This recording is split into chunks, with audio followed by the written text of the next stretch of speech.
quand ça devient de la sur-adaptabilité. T'en oublies tes réels besoins, t'oublies de mettre tes limites, j'ai envie de dire, t'oublies même qui tu es. Bienvenue sur le Méno Show. Ce podcast est destiné aux femmes en préménopause, des femmes engagées dans leur bien-être, surtout pour celles qui ont envie de traverser cette phase sans perdre le contrôle sur leur corps, sur leur alimentation et sur leur vie. Ici, on va parler de conscience, d'inconscient, de bien-être, d'entraînement, d'alimentation, d'hormones, de tout pour vous, mesdames. Donc, bienvenue sur le show. Bonjour et bienvenue sur le Méno Show. Bienvenue sur un nouvel épisode où aujourd'hui, je vous parle de l'adaptabilité ou la sur-adaptabilité. J'ai longtemps cru que être adaptable, ça faisait de moi une grande force. Jusqu'à temps que je réalise que je ne savais même plus ce que je voulais moi. Aujourd'hui, je vais vous parler de la ligne mince entre être adaptable et se suradapter pour plaire. L'adaptabilité, il y a des belles qualités là-dedans, hein? On est flexible, on est ouvert, on a une capacité à évoluer aussi avec la vie, on a une capacité à être présente aux autres. Et moi, j'avais cette grande capacité-là d'être adaptable. Et j'ai souvent dit, dans mon histoire de vie, si je suis bien avec toi, je vais être bien partout. Il y a une partie qui est vraie. Mais j'ai réalisé à un certain moment que j'oubliais certaines parties de moi en disant ça et en voulant m'adapter à l'autre. Et ça, à un moment donné, ça peut nuire dans ta vie. Alors, il ne faut pas mettre de côté les qualités d'être adaptable. Donc, ta flexibilité, ton ouverture, ta capacité d'évoluer dans la vie, ta présence à l'autre. C'est une très grande qualité en autant qu'on reste connecté à nos besoins puis à nos limites. Et c'est là où la ligne est mince quand ça devient de la sur-adaptabilité. Donc, tu en oublies tes réels besoins, tu oublies de mettre tes limites. J'ai envie de dire, tu oublies même qui tu es pour t'adapter. Donc, ça devient toujours de la suradaptabilité. Voyons, j'ai de la misère avec ce mot-là. Parce que tu es constamment là-dedans. Tu veux toujours t'adapter pour que les autres soient bien. Donc, tu fonctionnes à l'extérieur de toi quand tu es dans la suradaptabilité. C'est important juste de connaître la nuance entre les deux. C'est important juste de te connaître. Et moi, dans toutes mes formations, mes cohortes ou la nouvelle méthode là qui est tout chaude, qui sort bientôt, mon principal désir, c'est que tu reconnectes à qui tu es.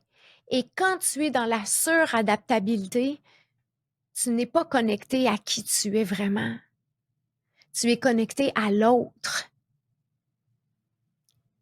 Tu as développé cette capacité-là à t'adapter, à être aux aguets des émotions, des signes dans le visage, du non-verbal pour t'adapter.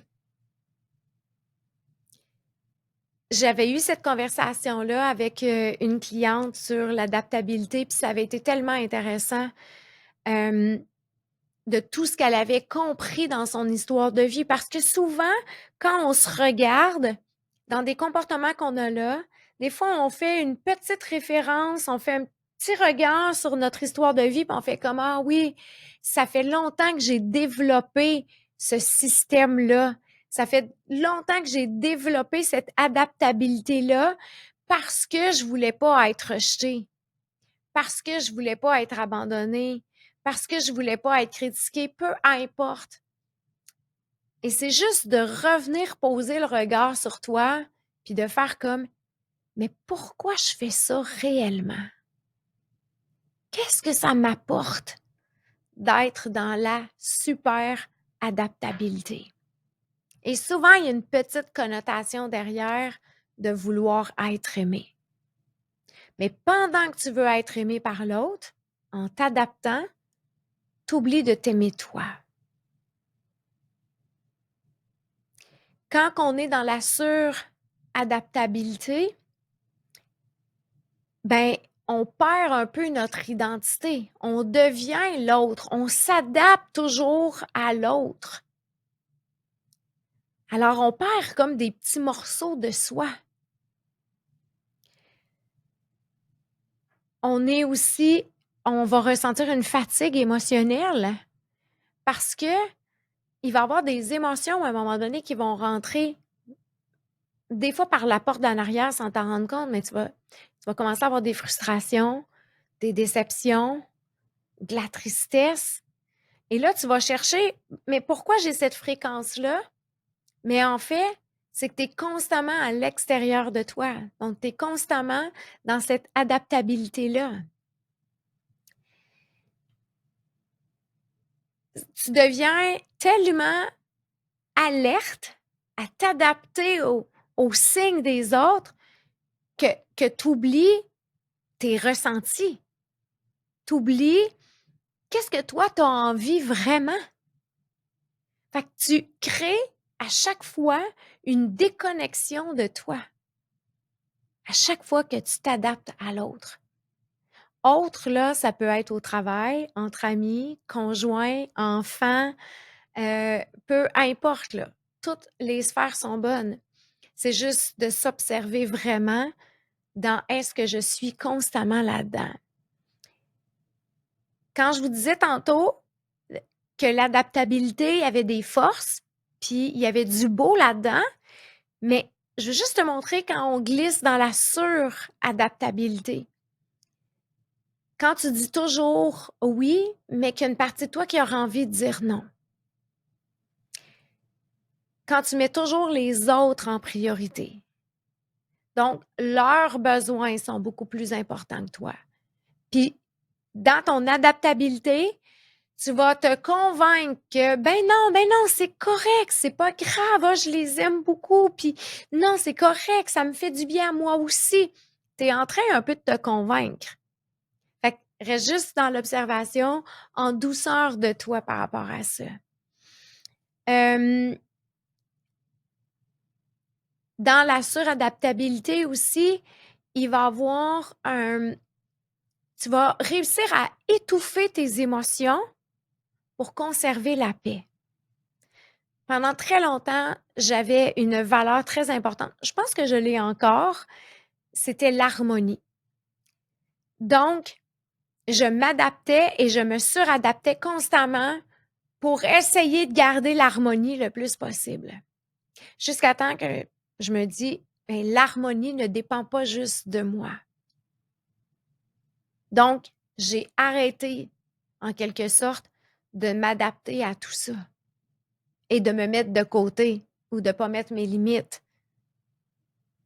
C'est important, mais c'est important l'observation de soi, l'observation honnête envers toi. On va changer aussi sa personnalité selon l'environnement, selon les gens avec qui on est, selon l'environnement de travail, les collègues et tout ça. On devient un peu caméléon. Donc, on est un peu comme ça quand on est avec eux. Ah, on est un peu comme ça quand on est avec eux. Je veux pas que tu rentres dans le jugement. Si jamais tu te reconnais, là, tu sais, c'est comme des fois, on a envie de se cacher les yeux, faire comme, ah, je fais ça. C'est pas grave. Parce que si c'est la première fois que tu entends ce sujet-là, si c'est la première fois que tu es en connaissance de toi, il faut pas juger cette partie-là. Là, c'est comme tu viens de la voir puis tu viens de la reconnaître. Et maintenant, la question que tu dois te poser, c'est est-ce que j'ai encore envie d'être ça? Est-ce que c'est encore ceci que j'ai envie de m'offrir à moi?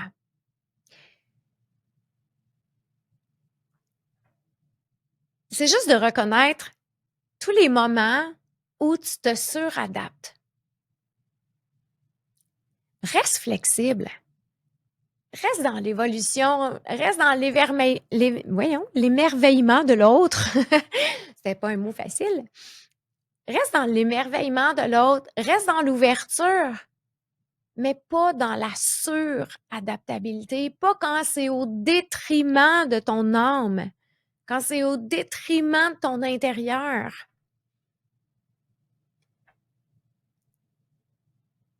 Apprendre à mettre des limites claires. Puis mettre des limites claires, là, on n'est pas obligé de rentrer dans toutes les justifications. Non, merci, ce n'est pas pour moi. Non, merci, j'en ai pas envie. C'est toutes des belles phrases complètes. Si l'autre, tu le fais entrer dans des émotions ou tu le déclenches par ces phrases-là, ça appartient à l'autre. Donc, juste mettre des limites sans entrer dans la justification. On n'a pas besoin de rentrer dans la justification. Quand tu restes avec toi, c'est oui, c'est non, avec une présence à toi. Et se demander, et qu'est-ce que je veux là, maintenant?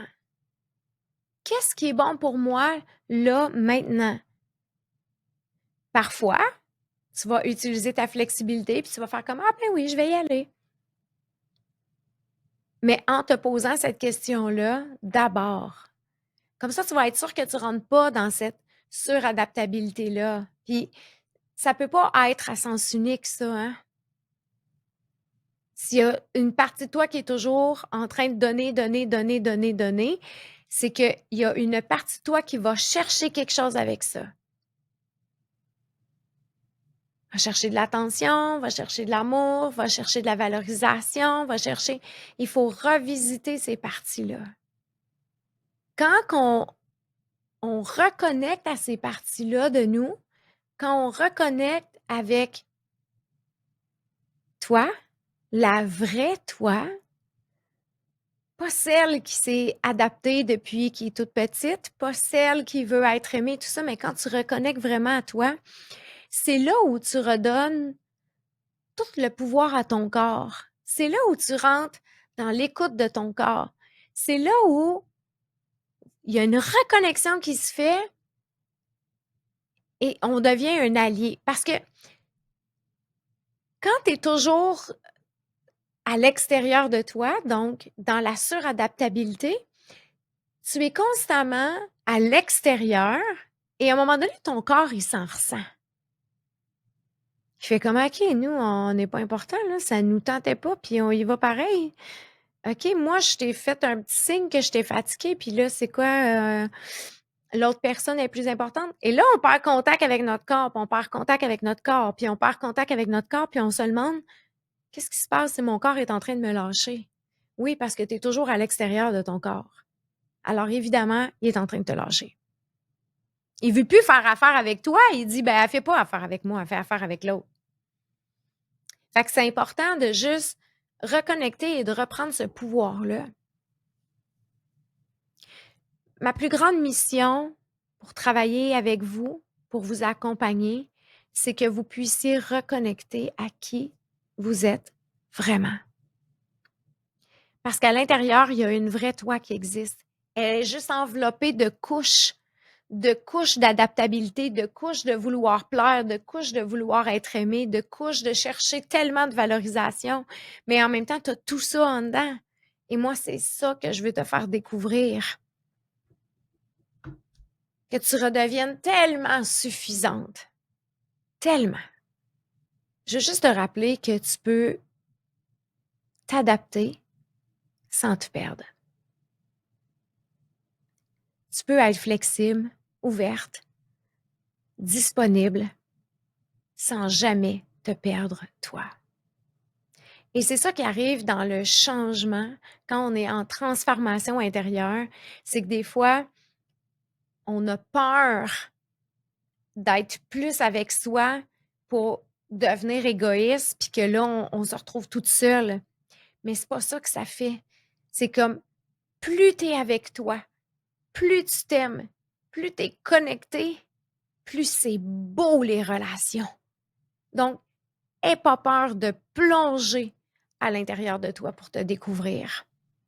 Parce qu'il y a une magnifique personne qui est là, qui existe, et prive pas les gens de ta lumière. Prive pas les gens de qui tu es vraiment. Les vraies personnes vont être encore là.